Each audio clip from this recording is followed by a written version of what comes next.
اب مسئلہ یہ ہے کہ اگر ایک جماعت کہتی ہے ہم الیکشن جیتے ہوئے اور ان کی 3/4 اکثریت ہے خیبر پختونخوا میں، لیکن وفاق میں بیٹھی ہوئی حکومت کہتی ہے کہ ہم اپنے مرضی کا وہاں پہ بھی وزیر اعلیٰ لے کے آئیں گے، ہم عدالت میں چلے جائیں گے، اتحادیوں کے ساتھ حلف کو روکنے کی کوشش کریں گے، گورنر کو ہم سندھ بلا لیں گے، حلف نہیں ہونے دیں گے ٹائم کے اوپر، تو ان کے حوالے سے کبھی کسی نے کہا ہے کہ بھائی ہٹ درمی یہ ہے کہ جناب آپ کے پاس وہ مینڈیٹ بھی نہیں ہے، سیٹیں بھی نہیں ہیں، آپ نے ان کی سیٹیں بھی لے لی، لیکن ضد دوسرے کی ہے۔ اور دوسری بات یہ ہے دیکھیں یہاں پہ بہت ساری چیزیں، اینڈ آف دا ڈے ہم نے کوئی سیاست تو نہیں کرنی، اگر ہم ٹی وی پہ بیٹھے ہوئے بات کر رہے ہیں تو ہمیں بھی پتا ہے یہ ہو رہا ہے، وہ ہو رہا ہے، وہ ہو رہا ہے، لیکن آپ نے 3 ڈاکیے تو نہیں بلائے نا، آپ نے 3 بندے کو بلائے جو آ کے اپنا اوپینین دیں گے کہ بھائی یہ غلط ہو رہا ہے، یہ صحیح ہو رہا ہے۔ ہم نے یہ کہنا ہے، ہم یہ کہتے ہیں کہ چاہے خان صاحب کے دور کے اندر ہو، جو اگر اس میں کوئی تھا گراؤنڈ ریئلٹی کو نہیں، وہ تو ٹھیک ہے، وہ تو وہ بات ٹھیک کر رہے ہیں، پر میں یہ کہہ رہا ہوں کہ اینڈ آف دا ڈے ہم نے سب کو یہ بتانا ہے، اگر آپ نے ایز اے اوپینین میکر کسی کا اوپینین لینا ہے تو وہ تو یہ بتائے گا نا کہ بھائی یہ چیز آئین اور قانون کے منافی ہو رہی ہے۔ ہاں باقی تو آئین کے اوپر عمل درآمد 1948 سے نہیں ہو رہا ہوگا، وہ تو ایک الگ چیز ہے، وہ تو ایک خبر ہے۔ تجزیہ تو یہ ہے کہ ایسا نہیں ہونا چاہیے بھائی، کہ ایسا کیوں ہو رہا ہے، یہ غلط ہے۔ اگر ہم نے بھی صرف وہ خبریں ہی سنانی ہے تو پھر ہم نے اور پوسٹ مین میں کوئی فرق تو نہیں رہ گیا نا، ہم نے بتانا ہے کہ غلط ہو رہا ہے، چاہے وہ عمران خان کے دور میں ہو، چاہے میاں صاحب کے دور میں ہو، یا زرداری صاحب کے دور میں۔ لیکن ان کا عامر صاحب کی بات نہیں کر رہا میں، اوور آل میں نقطے کی بات کر لیتا ہوں۔ نقطہ یہ ہے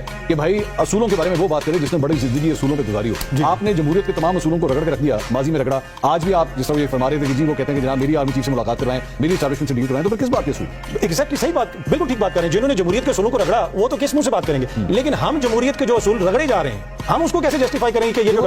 وہی نہ، تو ہمیں تو یہ بتانا پڑے گا نا، چاہے میاں صاحب رگڑیں یا خان صاحب رگڑیں یا زرداری صاحب رگڑیں، وہ غلط ہے۔ لیکن کیا ہر دفعہ بولا جاتا ہے؟ ہر دفعہ بولا جاتا ہے، دیکھیں کچھ لوگ تو ہر دفعہ بولتے ہیں، کچھ لوگ چینج ہو جاتے ہیں، کچھ لوگ نہیں بولتے، وہی نا، وہ اپنی اپنی چیز ہوتی ہے۔ لیکن اوور آل اب میرے خیال میں میں بھی میں رانگ ہوں یا بہت زیادہ آپٹمسٹک ہوں، میرے خیال میں ہمارے ملک کی تاریخ میں ایک ایسا پوائنٹ آ گیا ہے کہ جہاں پہ بہت سارے لوگ اب غلط کو غلط کہہ رہے ہیں، عوام کا ایک بڑا طبقہ چیزوں کو سمجھ رہا ہے، اور اب ہم نے بھی وہ فیصلہ کرنا ہے کہ یہاں سے آگے ہم نے کیا روٹ لینا ہے۔ اس میں خان صاحب بھی ہیں، ان کا کردار بھی ہے، میاں صاحب کا بھی ہے، زرداری صاحب کا بھی ہے، اور جو فیصلہ مستقبل کا ہونا ہے وہ ان سب نے مل کے کرنا ہے۔ اگر زرداری صاحب میں ایک چھوٹی سی بات کرتا ہوں، زرداری صاحب میاں صاحب بلاول صاحب ختم ہو جائیں گے تو عمران خان کی سیاست بھی یہاں پہ نہیں رہے گی۔ یہ ایک دوسرے کا وجود ختم نہیں کر سکتے، ایک دوسرے کے وجود کو تسلیم کریں تبھی معاملات آگے چلیں۔